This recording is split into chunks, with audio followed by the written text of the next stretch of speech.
आज है 17 जून 2025 दिन मंगलवार। Welcome back to clean news UP. चलिए देखते हैं उत्तर प्रदेश की 25 फटाफट बड़ी खबरों को। सिंचाई की टेंशन खत्म, यूपी के हर किसान के खेत में होगा तालाब।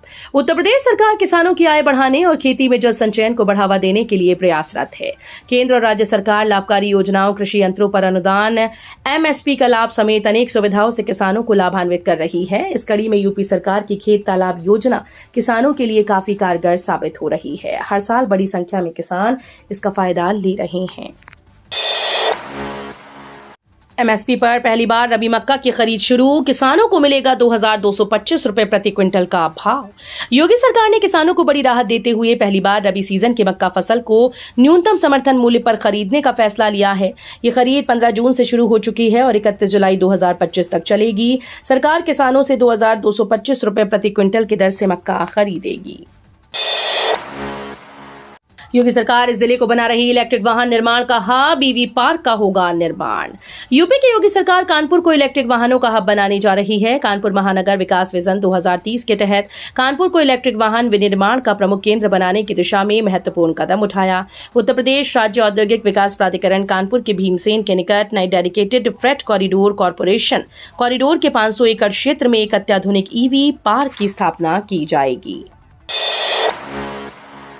नोएडा वालों के लिए गर्व की खबर, अंतर्राष्ट्रीय स्तर पर चमका नाम।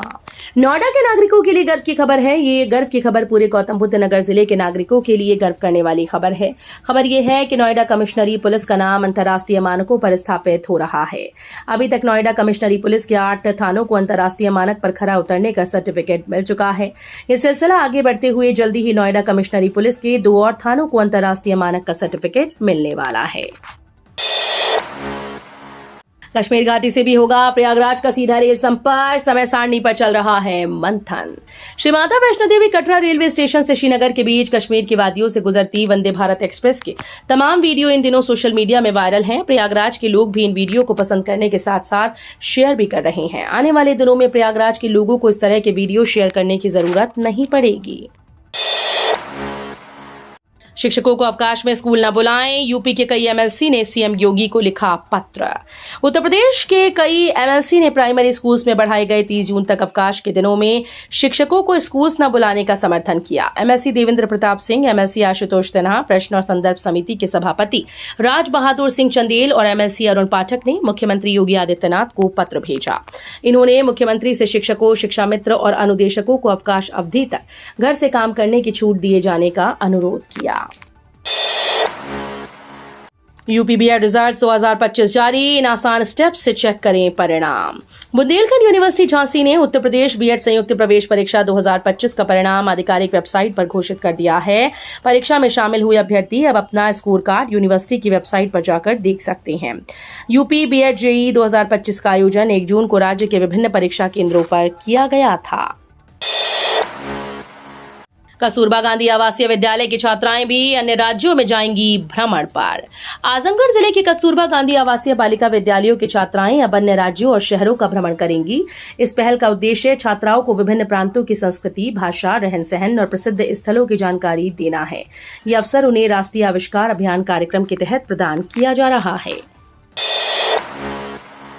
नर्सिंग ऑफिसर सहित 1479 पदों पर निकली भर्ती, युवाओं के लिए सुनहरा अवसर। अगर आप नर्सिंग या मेडिकल क्षेत्र में करियर बनाना चाहते हैं तो आपके लिए बड़ी खुशखबरी है। संजय गांधी स्नातकोत्तर आयुर्विज्ञान संस्थान लखनऊ ने ग्रुप बी, सी और डी श्रेणी के अंतर्गत 1479 पदों पर भर्ती के लिए शॉर्ट नोटिफिकेशन जारी कर दिया है। यह भर्ती विशेष रूप से नर्सिंग ऑफिसर सहित विभिन्न तकनीकी और प्रशासनिक पदों के लिए की जा रही है। अब यूपी में फलों से बनेगी शराब, पहली वाइनरी शुरू।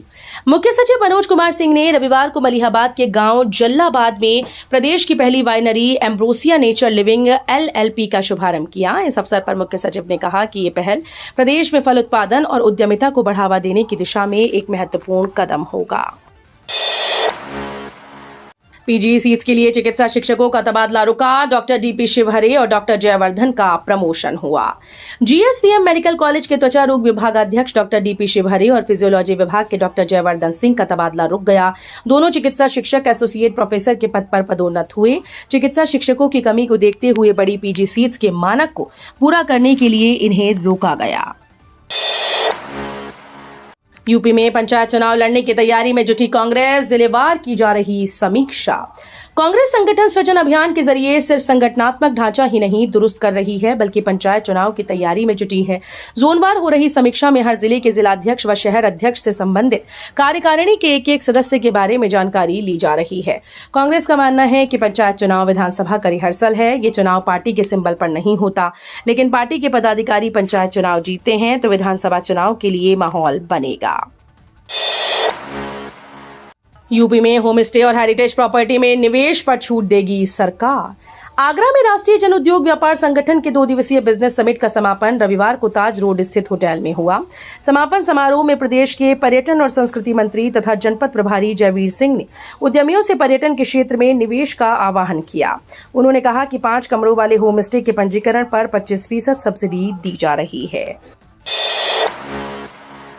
अब मोबाइल ऐप से मिलेगी छात्रवृत्ति की सुविधा। यूपी के 60 लाख छात्रों को होगा लाभ। अब उत्तर प्रदेश के छात्रों को छात्रवृत्ति के लिए आवेदन करने के लिए लैपटॉप या साइबर कैफे पर निर्भर नहीं रहना होगा। जल्द ही मोबाइल ऐप के माध्यम से छात्र घर बैठे आवेदन कर पाएंगे। इसके लिए नेशनल इन्फॉर्मेटिक्स सेंटर को ऐप विकसित करने की जिम्मेदारी दी गई। सरकार की यह डिजिटल पहल करीब 60 लाख छात्रों के लिए राहत बनकर आएगी। कुंभ में 33 की मौत बताई, आंकड़े 82 के आ गए। अखिलेश यादव ने पूछा, बांटा गया कैश किसका? समाजवादी पार्टी के अध्यक्ष अखिलेश यादव ने कुंभ भगदड़ में मारे गए लोगों को लेकर एक बार फिर से सोमवार को योगी सरकार पर हमला बोला।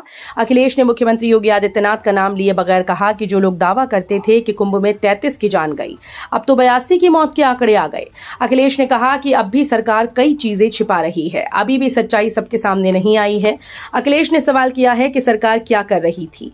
कहा कि मुआवजा न देना पड़े इसलिए आंकड़े छिपाए गए। अकबरपुर की जगह श्रवणधाम, सीएम योगी ने बदला नाम। मुख्यमंत्री योगी आदित्यनाथ ने सोमवार को अंबेडकर नगर को करोड़ों की सौगात दी। अंबेडकर नगर के कचेरी में आयोजित एक समारोह में जिले के विकास के लिए 1184 करोड़ रुपए की 194 विकास परियोजनाओं का लोकार्पण और शिलान्यास किया। इस मौके पर उन्होंने जनप्रतिनिधियों की मांग पर विचार करते हुए कहा कि अकबरपुर बस स्टैंड का नामकरण श्रवणधाम बस स्टैंड करने की घोषणा की है। कहा कि ये नामकरण श्रवणधाम की सांस्कृतिक और ऐतिहासिक महत्ता को सम्मान देने का प्रयास है, जो मातृ पितृ भक्ति का प्रतीक है। यूपी में बिजली का महाकरंट, इतिहास में कभी नहीं बढ़े इतने दाम।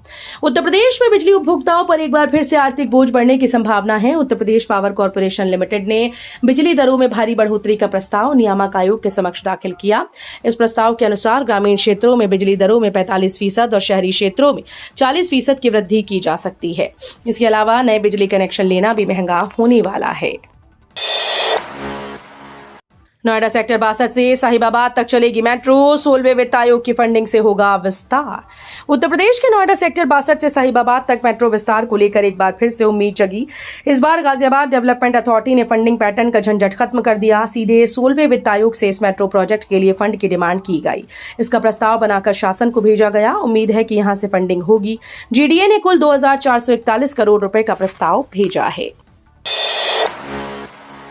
न बिजली ठीक और न पार्किंग का इंतजाम। ग्रेटर नोएडा में रिवरव्यू सोसाइटी के लोगों का फूटा गुस्सा। ग्रेटर नोएडा वेस्ट की रिवरव्यू सोसाइटी के निवासियों ने बुनियादी सुविधाओं की कमी को लेकर जोरदार प्रदर्शन किया। प्रदर्शनकारियों ने एनबीसीसी और सीआर के खिलाफ नारेबाजी करते हुए सोसाइटी से गौर प्रोजेक्ट के मुख्य गेट तक मार्च निकाला। इस विरोध प्रदर्शन में बड़ी संख्या में महिलाएं, बुजुर्ग और बच्चे शामिल हुए। प्रदर्शनकारियों ने हाथों में बैनर और पोस्टर लेकर अपनी समस्याओं को उजागर किया। आईआईटी-बीएचयू के 15 छात्रों को प्लेसमेंट सत्र में 1 करोड़ से अधिक के सालाना पैकेज।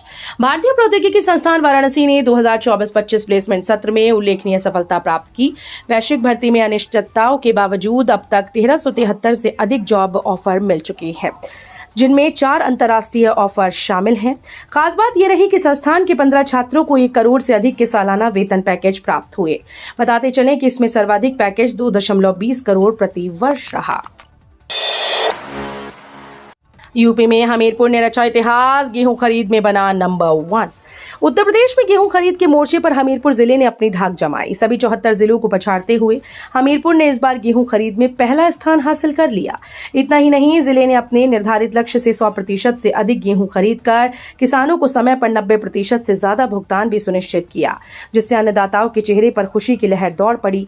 अब खाद्य विपणन विभाग क्रय केंद्रों पर डंप पड़े गेहूं को तेजी से गोदामों तक पहुंचाने में जुट गया है। यूपी में मानसून की दस्तक से पहले होगी राहत की बारिश, 51 जिलों में येलो अलर्ट जारी। अगले कुछ दिनों तक प्रदेश के कई जिलों में बारिश होने का अनुमान है। भारतीय मौसम विभाग ने उत्तर प्रदेश के मौसम को लेकर जानकारी साझा की। विभाग के अनुसार आज से अगले कुछ दिनों तक राज्य के कई हिस्सों में तेज और हल्की बारिश की संभावना है। इसके साथ ही 16 जून को यूपी के 51 जिलों के लिए येलो अलर्ट भी जारी कर दिया गया। यूपी के नगर निगमों में चली तबादला एक्सप्रेस, लंबे समय से जमे अफसर इधर से उधर। यूपी के नगर निगमों और नगर पालिकाओं में तबादला एक्सप्रेस चली है। लंबे समय से जमे अधिकारियों को हटाया गया और उनकी जगह तैनाती दी गई। लखनऊ नगर निगम के जोन 8 के जोनल अधिकारी और कर अधीक्षक अजीत राय को भी स्थानांतरित कर दिया गया। उन्हें नगर पालिका परिषद देवरिया का कर अधीक्षक बनाया गया। प्रधानमंत्री नरेंद्र मोदी को भेंट किया जाएगा रामलला रक्षा यंत्र। रामलला सेवा संस्थान की ओर से जल्द ही पीएम नरेंद्र मोदी को रामलला रक्षा यंत्र भेंट किया जाएगा।